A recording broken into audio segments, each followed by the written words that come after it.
The rainforest makes up a beautiful landscape characterized by its vast annual rainfall and known for its abundant wildlife.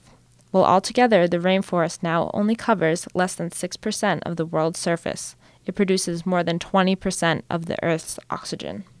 The rainforest is home to more than half the species in the world. It can be found in Central America, Africa, and Southeast Asia.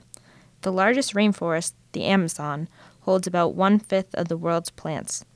Rainforests offer vast biodiversity and function as a carbon sink, holding an estimated 247 gigatons carbon in biomass, making an important commodity to the world. Unfortunately, the rainforest is a delicate ecosystem, succumbing to deforestation, putting the habitat and important sink at risk. Between the years of 1990 and 2005, an estimated 7 million hectares per year were destroyed, which is about equivalent to deforestation of an area the size of West Virginia per year. Areas with the greatest annual loss of trees, such as Indonesia, are expected to feel the impact of environmental changes due largely to deforestation. Countries are quick to turn over the land to agricultural purposes, but this is damaging the biodiversity of plants and animals. Continued loss of this habitat will be tragic to the global ecosystems. Now add climate change to deforestation, and what do you get? A big problem. Experiments are being run to show the potential threat on the rainforest due to climate change moving forward. One such experiment looked at the differences between low forest cover and high forest cover and the impacts on water runoff.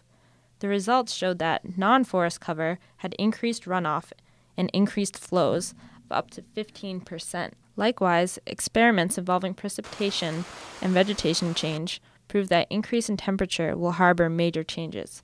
A decrease in rainfall can be expected. Raising the temperature just 1.8 degrees Celsius could potentially cause an 11% drop in precipitation. Also, the community composition of the rainforest will change in regards to the prevalent types of trees. Currently, the rainforest is made up of mainly deciduous and coniferous trees, but an evergreen broadleaf forest is projected to take over if temperatures increase. It is unclear exactly how the rainforest's biomass accumulation will respond to climate change. There will most likely be a dieback of trees on the periphery of tropical rainforests.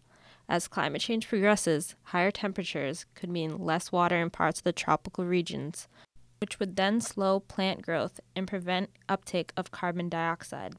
As precipitation decreases during dry seasons, it is predicted that carbon dioxide could be released as a result of tree death. Even worse, the action of deforestation further aggravates the effect of climate change, since cutting down or burning rainforests releases the carbon stores back into the atmosphere, enough to equal typical emissions in a well-developed country. This adds to an increase in humidity and temperature in the dry season. Then, the likelihood of forest fires increases, which would add to more carbon release and ultimately lead to loss of biomass. The rainforest losing its sinkability isn't only harmful to the current environment, but also globally changes the climate. Let's look at an example of what this would look like in the future by examining what has happened in the recent past. In 2005, there was a massive example of how drought can affect the rainforest's ability to take up carbon dioxide. Instead of absorbing the usual 2 billion tons of carbon dioxide in that year, it released 5 billion tons of extra CO2.